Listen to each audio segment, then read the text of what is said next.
ಮತ್ತೊಮ್ಮೆ ಸ್ವಾಗತ. ಸ್ಪಂದನದಲ್ಲಿ ನಾವು ಯಾವತ್ತೂ ಪರಿಸರಕ್ಕೆ ಮಾರಕವಾಗುವಂಥ ಕಾರ್ಖಾನೆಗಳು ಮತ್ತು ನಮ್ಮ ಜೀವ ವೈವಿಧ್ಯತೆಯನ್ನು ಅದು ನಾಶ ಮಾಡ್ತಾ ಇದೆ ಅಂತ ಒಂದಷ್ಟು ಕಾರ್ಯಕ್ರಮಗಳನ್ನು ಮಾಡ್ತಾ ಇದ್ದೀವಿ. ನಿಲ್ಲಿಸಿ ನಿಲ್ಲಿಸಿ ಅಂತೇಳಿ. ಸೊ ನಿಲ್ಲಿಸಿ ಅಂತ ಹೇಳುವುದಕ್ಕೆ ಈಗ ಮತ್ತೊಂದು ವಾಹಕವಿದೆ, ಮತ್ತೊಂದು ಸಾಧನ ಇದೆ. ರಾಜೇಂದ್ರ ಪ್ರಸಾದ್ ಅವರು ಅದನ್ನು ಕಂಡು ಹಿಡಿದಿದ್ದಾರೆ. ನಾವು ನಮ್ಮ ಫ್ಯಾಕ್ಟ್ರಿಗಳಿಗೆ ಹೇಳ್ತಾ ಇದ್ದೇವೆ, ನಮ್ಮ ಪರಿಸರವನ್ನು, ನಮ್ಮ ಪ್ರಕೃತಿಯನ್ನು ಹಾಳು ಮಾಡ್ತೇವೆ ಅಂತ ಕಾರ್ಖಾನೆಗಳಿಗೆ ಹೇಳ್ತಾ ಇದ್ದೇವೆ, ದಯವಿಟ್ಟು ಇದನ್ನು ಬಳಸಿ ನಮ್ಮ ಪರಿಸರವನ್ನು ರಕ್ಷಿಸಿ ಅಂತ ಹೇಳಿ ರಾಜೇಂದ್ರ ಪ್ರಸಾದ್ ಅವರು ಕೂಡ ನಮ್ಮ ಜೊತೆಗೆ ಇದ್ದಾರೆ ಅಂತ ಅನ್ನುವಂಥದ್ದು. ಧರ್ಮೇಂದ್ರ ಅವರೇ, ಈಗಾಗಲೇ ಡಾಕ್ಟರ್ ಮುರಳಿ ಮೋಹನ್ ಅವರು ಮಾತಾಡ್ತಾ ಹೇಳಿದ್ರು, ನಮ್ಮ ಪರಿಸರ ಇನ್ನಷ್ಟು ಕಲುಷಿತಗೊಂಡಿದೆ. ಆ್ಯಕ್ಚುಲಿ ಹೇಳಬೇಕಿದ್ರೆ ನಮ್ಮ ಈ ಒಂದು ಎರಡೂ ಜಿಲ್ಲೆಗಳು, ಮಲೆನಾಡು, ಪಶ್ಚಿಮ ಘಟ್ಟವನ್ನು ಹೊಂದಿರುವಂಥ ಒಂದು ವಾತಾವರಣ ಇದು ಬಹಳ ಇಲ್ಲಿ ಬರಬೇಕಾದಂಥ ಕಾರ್ಯಕ್ರಮಗಳು ಯಾವುದೋ ಬಂದಿದೆ ಅಂತ ಅನ್ನೋಷ್ಟರ ಮಟ್ಟಿಗೆ ಆಗಿಬಿಟ್ಟಿದೆ. ಒಂದು ಆತಂಕಕಾರಿ ಸಂಗತಿ, ಬಹಳ ಕಡಿಮೆ ಆಗಿದೆ, ಉಸಿರಾಟಕ್ಕೆ ಗಾಳಿ ಸಿಗುವಂಥ ಕಷ್ಟ ಇದೆ ಅಂತ ಏನು ಹೇಳ್ತೀರಿ ಸರ್? ಖಂಡಿತ ಸರ್. ಯಾಕೆಂದ್ರೆ ವಿಶೇಷವಾಗಿ ದಕ್ಷಿಣ ಕನ್ನಡ, ಉಡುಪಿ ಜಿಲ್ಲೆ ಬುದ್ಧಿವಂತರತ್ತೆ ಹೇಳ್ತಾ ಇದ್ದೇವೆ ನಾವು. ಇಲ್ಲಿ ಯಾವುದು ಬೇಡ ಅಂತ ಆಗುತ್ತೆ, ಇಡೀ ರಾಜ್ಯದಲ್ಲಿ ಯಾವುದು ಬೇಡ ಅಂತ ಆಗುತ್ತೆ ಅದು ದಕ್ಷಿಣ ಕನ್ನಡಕ್ಕೆ ಬರುತ್ತೆ, ಉಡುಪಿಗೆ ಬರುತ್ತೆ. ಉದಾಹರಣೆ ನೀವು MRPL ತಗೊಳ್ಳಿ, MCF ತಗೊಳ್ಳಿ, ಅಥವಾ ಬೇರೆ ಇನ್ನು ಅನೇಕ ನಮ್ಮ ಜಿಲ್ಲೆಗೆ ಫ್ಯಾಕ್ಟ್ರಿಗಳಂತ ಎಲ್ಲ ಪರಿಸರ ಮಾಲಿನ್ಯ.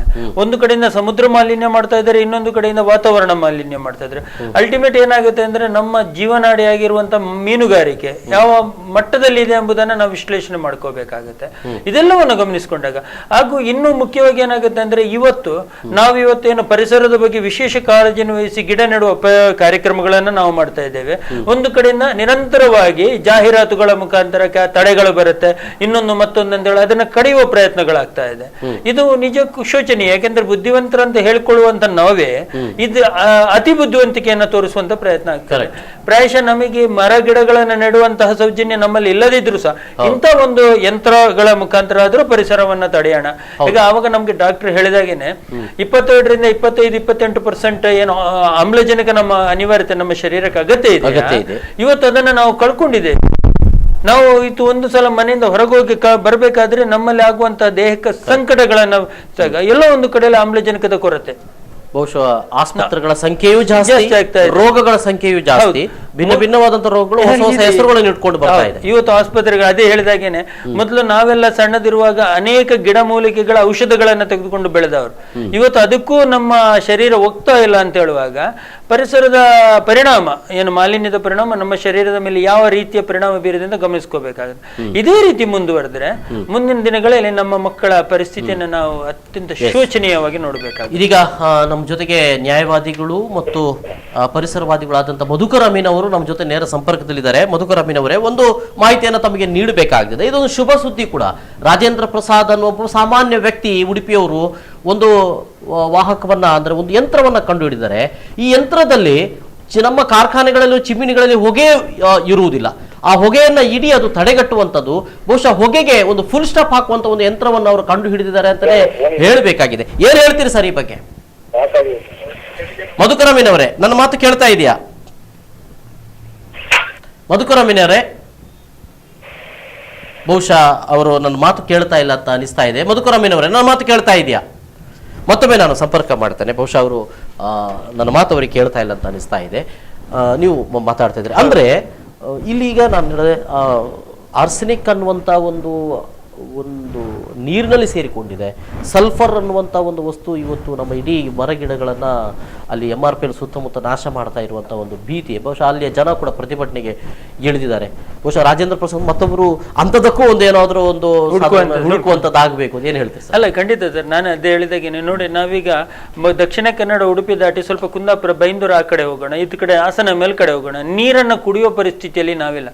ಏನೋ ಒಂಥರದ ಗಡಸು ನೀರು ಅಂತ ಹೇಳಿಬಿಟ್ಟು ಹೇಳ್ತೇವೆ, ದಪ್ಪ ನೀರು ಅಂತ ಹೇಳ್ಬಿಟ್ಟು ಅದನ್ನ ನಾವು ಕುಡಿಯುವಂಥದ್ದು. ಓಕೆ, ಈಗ ಮತ್ತೊಮ್ಮೆ ನಮ್ಮ ಜೊತೆ ಮಧುಕರ್ ಅಮೀನ್ ಅವರಿದ್ದಾರೆ. ಮಧುಕರ್ ಅಮೀನ್ ಅವರೇ, ನನ್ನ ಮಾತು ಕೇಳ್ತಾ ಇದೆಯಾ? ರಾಜೇಂದ್ರ ಪ್ರಸಾದ್ ಅನ್ನೋರು ನಮ್ಮ ಜೊತೆಗಿದ್ದಾರೆ. ಒಂದು ವಿಶೇಷವಾದಂತ ಒಂದು ಪ್ರಯತ್ನವನ್ನ ಮಾಡಿದ್ದಾರೆ. ಹೊಗೆ ಉಗುಳುವ ಕಾರ್ಖಾನೆಗಳ ಚಿಮಿನಿಗಳಲ್ಲಿ ಹೊಗೆಯನ್ನ ಅವರು ಫುಲ್ ಸ್ಟಾಪ್ ಮಾಡ್ತಾರೆ ಅಂತ ಒಂದು ಯಂತ್ರ ಅದು. ಅಲ್ಲಿ ಹೊಗೆ ಉಗುಳುವಂತಹ ಕಾರ್ಬನ್ಗಳು ಒಂದು ಬಾಕ್ಸ್ ಅಲ್ಲಿ ಶೇಖರಣೆ ಆಗ್ತದೆ, ಮತ್ತೆ ಅದನ್ನ ರೀಯೂಸ್ ಆಗಿ ಬೇರೆ ಯಾವುದಕ್ಕೂ ಮಾಡಬಹುದಾಗಿದೆ. ಆದ್ರೆ ಒಟ್ಟಿನಲ್ಲಿ ನಮ್ಮ ಪರಿಸರವನ್ನ ಹಾಳು ಮಾಡುವಂತ ಕಾರ್ಖಾನೆಗಳಿಗೆ ಇದನ್ನ ಬಳಕೆ ಮಾಡಿಕೊಳ್ಳಬಹುದಾಗಿದೆ ಅಂತ ಒಂದು ಪ್ರಯತ್ನವನ್ನ ಮಾಡಿದ್ದಾರೆ ಅವರು. ಹೊಸ ಪ್ರಯತ್ನ, ಏನ್ ಹೇಳ್ತೀರಿ ಸರ್? ನಿಜವಾಗಿ ಇಂಥದ್ದೊಂದು ಪ್ರಯತ್ನ ಮಾಡಿದ್ರೆ ಅವರಿಗೆ ನಿಜವಾಗಿ ನಾವು ತುಂಬಾ ಧನ್ಯವಾದ ಹೇಳ್ಬೇಕು ಮತ್ತು ಅಭಿನಂದನೆಗಳನ್ನು ಹೇಳ್ಬೇಕು. ಒಂದ್ ವೇಳೆ ಇಂಥದ್ದು ಈಗಾಗಲೇ ನಮ್ಮ ಉದಾಹರಣೆಗೆ ನಮ್ಮ ದಕ್ಷಿಣ ಕನ್ನಡ ಜಿಲ್ಲೆಯಲ್ಲಿ ಹಲವಾರು ಕ್ಯಾರಿಂಗ್ ಕೆಪಾಸಿಟಿಗಿಂತ ಜಾಸ್ತಿ ಇಂಡಸ್ಟ್ರಿಗಳು ಬಂದಾಗಿದೆ. ಅದರಿಂದ ಒಂದು ಪರಿಸರದಲ್ಲಿ ಇಂಥ ಒಂದು ಪ್ರಯತ್ನ ಮಾಡಿದ್ದಾರೆ ಅಂತ ಹೇಳಿದ್ರೆ ಅವರಿಗೆ ನಾವು ಎಲ್ಲ ಜನರು ಅವರಿಗೆ ಅಭಿನಂದನೆಗಳನ್ನು ಸಲ್ಲಿಸಬೇಕು. ಅದನ್ನ ಸಮರ್ಪಕವಾಗಿ ಉಪಯೋಗ ಮಾಡಿ ನಮ್ಮ ಈ ಪರಿಸರದಲ್ಲಿ ಆಗುವಂತಹ ಒಂದು ಇದನ್ನ ಕಾರ್ಬನ್ ಅನ್ನ ಅಥವಾ ಈ ವಿಷಯುಕ್ತ ಇದನ್ನ ಪರಿಸರಕ್ಕೆ ಬಿಡುವಂತೆ ಒಂದು ಪ್ರಯತ್ನವನ್ನ ಮಾಡಿ ಜನರಿಗೆ ಅದರದ್ದು ಉಪಯೋಗವನ್ನು ಮಾಡಬೇಕು ಅಂತ ಹೇಳಿ ನಾನು ಕಲಿಕಲದಿಂದ ವಿನಂತಿ ಬರ್ತದೆ.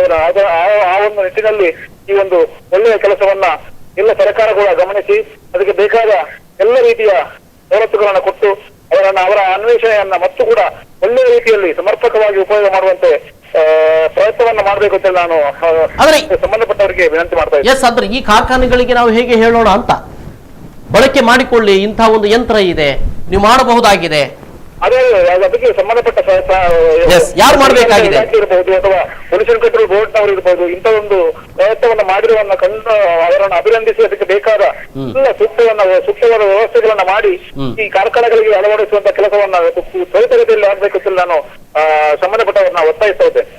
ಎಸ್ ಸರ್ ಮಧುಕರಮ್ಮನವರೇ ಧನ್ಯವಾದಗಳು. ಪರಿಸರದ ಬಗ್ಗೆ ಒಂದಷ್ಟು ಹೋರಾಟವನ್ನು ಕೂಡ ಮಾಡ್ತಾ ಬಂದಿರುವವರು ಕೂಡ ಹೌದು ಅಂತ ಅನ್ನುವಂಥದ್ದು. ತಾವು ಮಾತಾಡ್ತಾ ಇದ್ದೀರಿ ಸರ್, ಅಂದರೆ ಈ ರೀತಿಯಾದಂಥ ಅಂದರೆ ಇದು ಒಂದು ಹೋರಾಟನೇ, ರಾಜೇಂದ್ರ ಪ್ರಸಾದ್ ಅವರು ಮಾಡಿದ್ದು ಒಂದು ಹೋರಾಟನೇ, ಇದು ಮುಂದೆ ಎಲ್ರಿಗೂ ಉಪಯೋಗ ಆಗುವಂಥದ್ದು ಅಂತ ಅನ್ನುವಂಥದ್ದು. ಸೊ ಇಂಥದ್ದನ್ನು ನಾವು ಯಾವ ರೀತಿ ಹೇಳೋಣ, ಯಾರಿಗೆ ಹೇಳೋಣ, ಇಂಥ ಒಂದು ಸಮಸ್ಯೆಗಳು ಕೂಡ ಇರ್ತದೆ. ಅಂದರೆ ಇಂತಹ ಒಂದು ಟೆಕ್ನಾಲಜಿಯನ್ನು ಮಾಡುವಂಥವ್ರು ಇರ್ತಾರೆ, ಆದರೆ ಅವರಿಗೆ ಹೇಗೆ ಇದನ್ನು ಸರ್ಕಾರಕ್ಕೋ ಮತ್ತೊಂದಕ್ಕೆ ಹೇಳಬೇಕು ಅಂತ ಗೊತ್ತಿರುವುದಿಲ್ಲ ಅಂತ ಅನ್ನೋದು. ಸೊ ಇದನ್ನು ಮನದಟ್ಟು ಮಾಡಬೇಕಾಗಿದೆ ಅಲ್ವೇ ಅಂತ. ಅಲ್ಲ, ಅದಕ್ಕೆ ಇದು ನಮ್ಮಂತ ಅದಕ್ಕೆ ನಾನು ಆವಾಗಲೇ ನಮ್ಮಂತ NGOಗಳ ಪ್ರಮುಖ ಕರ್ತವ್ಯ ಕೂಡ ಆಗುತ್ತೆ. ಯಾಕೆಂದ್ರೆ ಪರಿಸರ ಉಳಿದ್ರೆ ನಾವು ಉಳಿದಿದ್ದೇವೆ, ಪರಿಸರವೇ ನಾಶ ಆದ್ರೆ ನಾವ್ ಹೇಗೆ ಉಳಿಲಿಕ್ಕೆ ಸಾಧ್ಯ ಇದೆ ಹೇಳಿ. ಒಂದು ಸಮಯದಲ್ಲಿ ನಾನು ಆವಾಗ ಪ್ರಾರಂಭದಲ್ಲಿ ಒಂದ್ಸಲ ಒಂದು ಮಾತನ್ನು ಹೇಳಿದ್ದೇನೆ. ಮೊದಲು ನಮಗೆ ಈ ಬೇಸಿಗೆ ಕಾಲದಲ್ಲಿ ಅಥವಾ ವಿಶೇಷವಾಗಿ ಬೇಸಿಗೆ, ಇವತ್ತು ಉಷ್ಣಾಂಶ ಯಾವ ಮಟ್ಟದಲ್ಲಿ ಏರಿಕೆ ಆಗಿದೆ, ಅದರ ಆ ಏರಿಕೆಗೆ ಪ್ರಮುಖ ಪಾತ್ರವೇ ಈ ಕೈಗಾರಿಕೆಗಳು ಉಗುಳುವಂತ ವಾತಾವರಣ. ಅದರಿಂದಾಗಿ ಈ ಓಝೋನ್ ಪದರಗಳ ಮೇಲೆ ಆಗಿರುವಂತಹ ದುಷ್ಪರಿಣಾಮಗಳು, ಅದರಲ್ಲಿ ಆ ಓಝೋನ್ ಪದರದ ಏನು ತೂತು ಅಂದ್ರೆ ಅದರ ಹೋಲಾಗ್ತಾ ಇದೆ, ಅದರ ಮುಖಾಂತರ ವಿಕಿರಣಗಳು ಭೂಮಿಯನ್ನು ತಲುಪಿ ಅದರಿಂದ ಮನುಷ್ಯನ ಮತ್ತೆ ಈ ಪ್ರಾಣಿ ಸಂಕುಲದ ಮೇಲೆ ಅಂದ್ರೆ ಇದು ಜೀವ ಸಂಕುಲದ ಮೇಲೆ ಆಗುವಂತ ಪರಿಣಾಮಗಳ ಬಗ್ಗೆ ವಿಜ್ಞಾನಿಗಳು ಇಷ್ಟು ಹೇಳಿಕೆ ಇದ್ರು. ಇವತ್ತು ನಮ್ಮ ಸರ್ಕಾರ ಆಗ್ಲಿ ಅಥವಾ ಕೇವಲ ಭಾರತ ಮಾತ್ರ ಅಂತಲ್ಲ, ಇಡೀ ವಿಶ್ವದಲ್ಲಿ ನಾನು ಹೇಳ್ತಾ ಇರೋದು, ಯಾವ್ದು ಇದರ ಬಗ್ಗೆ ಗಮನ ಹರಿಸ್ತಾ ಇಲ್ಲ ಅಂತ ಹೇಳುವಾಗ ಅದು ಅತ್ಯಂತ ಒಂಥರದ ಶೋಚನೀಯ ಹಾಗೂ ದುಃಖಕರ ಪರಿಸ್ಥಿತಿಯಾಗಿದೆ. ಅಂತ ಮಧ್ಯದಲ್ಲೂ ಅಂತ ವಾತಾವರಣಗಳ ಮಧ್ಯಗಳಲ್ಲೂ ಇಂಥವರು ಒಂದೊಂದು ಈ ತರದ ಆವಿಷ್ಕಾರಗಳನ್ನ ಮಾಡಿ ಸಮಾಜಕ್ಕೆ ಕೊಡುಗೆಯಾಗಿಂತ ಒಂದು ಪ್ರಯೋಗವನ್ನು ಕೊಡ್ತಾರೆ ಅಂತ ಹೇಳಿದ್ರೆ ಇವರನ್ನ ಪ್ರಾಯಶಃ ಅಲ್ಲಿ ನಮ್ಗೆ ತೊಡಗೊಟ್ಲಿಕ್ಕೆ ನಮ್ಮಿಂದ ಸಾಧ್ಯ ಆಗದಿದ್ದಾಗ ಇವರನ್ನ ಬೆಂಬಲಿಸಿ ಈ ಮುಖಾಂತರ ಆದ್ರೂ ನಾವು ಪರಿಸರವನ್ನ ರಕ್ಷಿಸುವ ಪ್ರಯತ್ನ ನಮ್ಮ ಕಡೆಯಿಂದ ಕಿಂಚಿತ್ ಆಗಬೇಕು. ಎಲ್ಲಾ NGOಗಳು ರಾಜ್ಯ ಜಿಲ್ಲೆಯಲ್ಲಿ ಅನೇಕ NGOಗಳಿದೆ, ರಾಜ್ಯದಲ್ಲಿ ಬೆನ್ನು ತಟ್ಟಬೇಕು. ಪ್ರಾಯಶಃ ಇದೊಂದು ಯಶಸ್ವಿ ಪ್ರಯೋಗ ಆದ್ರೆ ಇವರನ್ನ ನಾವೇ ಕೂತ್ಕೊಂಡು ಎಲ್ಲ NGOಗಳ ಮುಖಾಂತರ ಪರಿಚಯ ಮಾಡಿ ಸಮಾಜಕ್ಕೆ ಮತ್ತೆ ದೇಶಕ್ಕೆ ಇವರ ಕೊಡುಗೆಯನ್ನು ಕೊಡುವ ಪ್ರಯತ್ನದಲ್ಲಿ ನಾವು ಕೆಲಸವನ್ನು ಮಾಡ್ತೇವೆ ಅಂತ ಹೇಳಲಿಕ್ಕೆ ಇಷ್ಟಪಡ್ತೇನೆ. ರಾಜೇಂದ್ರ ಪ್ರಸಾದ್ ಅವರೇ, ಈಗಾಗಲೇ ನೀವು ಹೇಳಿದ್ರೆ ಅಂದ್ರೆ ಬೇರೆ ಬೇರೆ ಕಾರ್ಖಾನೆಗಳಿಗೆ ಬೇರೆ ಬೇರೆ ರೀತಿ ಇದೆ ಅಂತ. ಹೌದು, ಎಲ್ಲದಕ್ಕಿಂತಲೂ ಒಂದು ಕಾರ್ಖಾನೆ ಆದರೆ ಮತ್ತೊಂದು ಕಡೆಯಲ್ಲಿ ವೆಹಿಕಲ್ಗಳು ಬಿಡುವಂತ ಹೊಗೆಗಳು ಕೂಡ ಬಹಳ ಪರಿಣಾಮಕಾರಿಯಾಗಿದೆ ಅಂತ. ಘನವಾಹನಗಳಲ್ಲೂ ಅಂತೂ ಡೀಸೆಲ್ ಬಳಕೆ ಮಾಡುವಂತ ಎಲ್ಲಾ ವಾಹನಗಳಲ್ಲೂ ಒಂದು ವಿಪರೀತ ಹೊಗೆಗಳು ಆಗಿಬಿಟ್ಟಿದೆ. ಬೆಂಗಳೂರಿನಂತ ಒಂದು ಪರಿಸರವನ್ನು ನೋಡಿದ್ರೆ ಇವತ್ತು ಹೊಗೆಯ ಒಂದು ಇದಾಗಿಬಿಟ್ಟಿದೆ, ಅದು ವಾತಾವರಣ ಆಗಿಬಿಟ್ಟಿದೆ ಅಲ್ಲಿ. ಇಂಥ ಒಂದು ಪರಿಸ್ಥಿತಿ ಇರುವಾಗ ಬಹುಶಃ ಇದಕ್ಕೂ ಕೂಡ ಬಹಳ ಬೇಗನೆ ಒಂದು ಮಾಡ್ಲಿಕ್ಕೆ ಸಾಧ್ಯತೆ ಇದೆಯಾ ಹೇಗೆ? ವೆಹಿಕಲ್ ಬಗ್ಗೆ ಹೇಳಿದೆ. ಈಗ ಸಾಧಾರಣ ಇದ್ರ ಬಗ್ಗೆ ಈಗ ಸಾಧಾರಣ ಒಂದು 60% ಹೋಗಿ ಮುಟ್ಟಿದೆ, ಇನ್ನು 40% ಬರ್ಬೇಕು ರಿಸಲ್ಟಿಗೆ, ವೆಹಿಕಲ್ಗೆ 40% ಬಂದ್ರೆ ಕೂಡಲೇ ಕರೆಕ್ಟ್ ಆಗಿ ಸಾಧಾರಣ ನಮ್ಗೇನು 100% ಇಲ್ದಿರೋ ಒಂದು 80% ಸ್ಟಾಪ್ ಮಾಡ್ಬೋದಲ್ಲ. ಅಲ್ಲಿ ನೀವು ಹೇಳಿದ್ರೆ ಅದು ಬಹಳ ಸ್ಪೀಡ್ ಇರ್ತದೆ, ಅದನ್ನ ನೀವು ಅದರ ಮೇಲೆ ನಮ್ಗೆ ಸ್ವಲ್ಪ ಇದಾಗ್ತಾ ಇದ್ರೆ ಅದಕ್ಕೊಂದು ಮೆಥಡ್ ಇದೆ, ಆ ತರ ಮಾಡಿದ್ರೆ ಆಗ್ಬೋದು ಅಂತ ಹೇಳಿದೆ. ಅದು ಇಷ್ಟು ಮಾಡ್ಲಿಲ್ಲ, ಇನ್ನು ಟೈಮ್ ಇಲ್ಲ, ಮತ್ತು ಬೇರೆ ಸಣ್ಣ ಸಣ್ಣ ಮತ್ತೊಂದು 2 ಪ್ರಯೋಗ ಮಾಡ್ತಾ ಇದ್ದೇನೆ. ಮತ್ತೊಂದು ಕೇಳಬೇಕು, ಎಲ್ಲ ಹೊಗೆ ಅದು ಹೋಗೋದು ನಿಲ್ತದೆ, ಮತ್ತೆ ಚಿಮಣಿಯಲ್ಲಿ ಏನು ಹೋಗ್ತದೆ? ಕಾರ್ಬನ್ ಹೋಗೋದೇ ಇಲ್ವಾ? ಎಲ್ಲ ಕಾರ್ಬನ್ಗಳು ಇಲ್ಲಿ ಬರ್ತದೆ ಅಂತಂದ್ರೆ ಮತ್ತೆ ಚಿಮಣಿಯಲ್ಲಿ ಏನು ಹೋಗ್ತದೆ? ಒಂದ್ ಸ್ವಲ್ಪ ಅದ್ರ ಪಟ್ಟಿಗೆ ಅದಕ್ಕೆ ಕಂಪ್ಲೀಟ್ ಸ್ಟಾಪ್ ಆಗ ಅದರಿಂದ ಅಂದ್ರೆ ಹೊಗೆ ಸ್ಟಾಪ್ ಆಗ್ತದೆ, ಗಾಳಿ ಹೋಗ್ತಾ ಇರ್ತದೆ ಹೇಗೆ ಅಂತ? ಏನು ಹೋಗ್ತಾ ಇರ್ತದೆ ಚಿಮಣಿಯಲ್ಲಿ? ಚಿಮಣಿಯಲ್ಲಿ ಗಾಳಿ ಹೋಗ್ಬೋದು, ಅದರಿಂದ ಎತ್ತಿಕೊಂಡು ಹೋಗುವಂತ ಈ ಸ್ಮೋಕಿನ ಒಟ್ಟಿಗೆ ಯಾವ್ದು ಬೇರೆ ಯಾವ್ದಾರು ಇದಿದ್ರೆ ಅದು ಹೋಗ್ಬೋದು ಅಂತ ಇದೆ. ಅದರಲ್ಲಿ ಒಂದು ಕೆಮಿಕಲ್ ಮಾತ್ರ ಇದಾಗ್ತದೆ, ಅದು ಗಾಳಿಯು ಅದು ಹೋಗುವಂತ ಸಾಧ್ಯತೆಗಳಿವೆಯಾ ಅಂತ ಅನ್ನೋದು. ಇಲ್ಲಿ ಗಾಳಿ ಇದೆಯಾ ಅಥವಾ ಏನಿದೆ ಈ ಹೊಗೆ?